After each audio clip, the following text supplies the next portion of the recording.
দোয়া করতে থাকো, হতে পারে তোমার দোয়াতে আল্লাহ রাজি আছে। তাহাজ্জুদে ঝরে পড়া তোমার অশ্রু মজিজার নিশানি। সব সময় মুখে বলতে হয় না, তোমার অশ্রুও অনেক কিছু বলে ফেলে।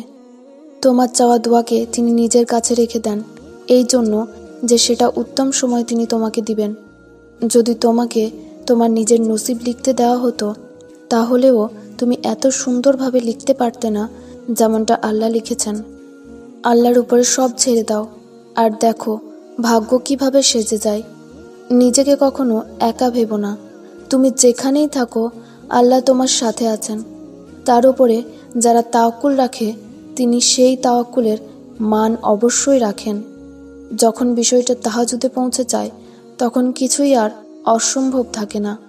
আল্লাহর উপরে অন্ধবিশ্বাস করো, কারণ আল্লাহর ওয়াদা 100% সত্য।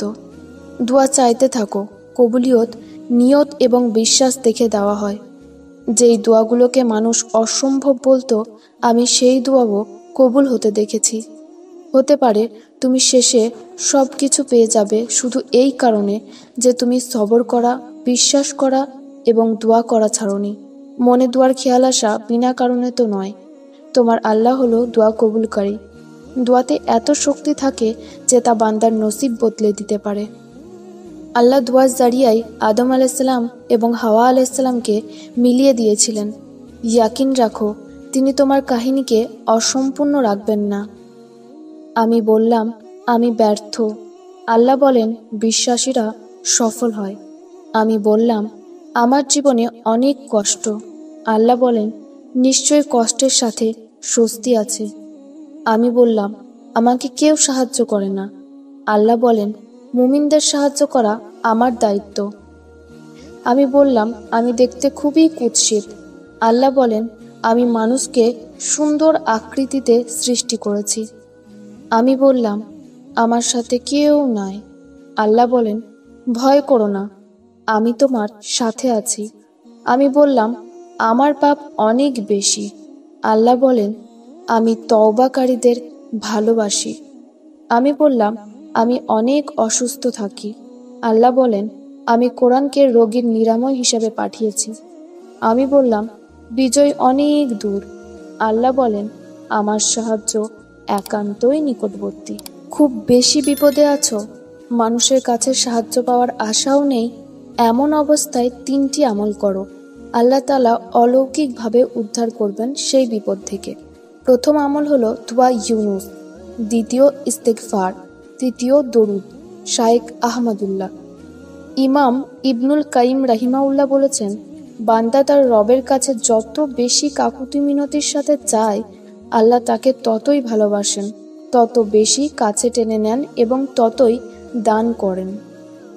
যদি তুমি 1 ফোঁটার জন্য দোয়া করো, তাহলে আল্লাহ তোমাকে সমুদ্র পরিমাণ দান করবেন।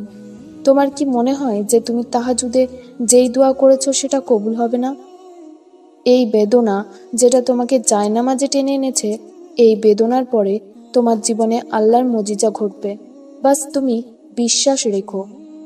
আল্লাহ তাআলা দেখেছেন কখন কখন তুমি কান্না করে করে আল্লাহকে ডেকেছো। তিনি তো তোমার প্রতিটা কষ্ট সম্পর্কে জানেন। তিনি তোমার সেই কষ্ট সম্পর্কেও জানেন যেটা তুমি মিথ্যে হাসির পেছনে লুকিয়ে রেখেছো, সেই স্বপ্ন যেটা ভেঙে গেছে, সেই মন যেটা ভেঙে টুকরো টুকরো হয়ে গেছে, সেটা তো এখন আল্লাহ তিনার ভালোবাসা দিয়ে জুড়ে দেবেন। তুমি তো জানোই না যে তিনি তোমার জন্য ভবিষ্যতে কি কি নিয়ামত লুকিয়ে রেখেছেন। তাই তো তুমি তোমার নসিব খারাপ বলে কান্না করছো। নিজের মনকে বোঝাও যে আল্লাহ তোমার জন্য কুন ফায়াকুনের উপহার রেখেছেন। নিজের দুয়ার কবুলিয়ত নিয়ে চিন্তা করা ছেড়ে দাও। কেন তোমার মনে এত ওয়াসওয়াসা আসছে? কেন তুমি হতাশ হচ্ছ?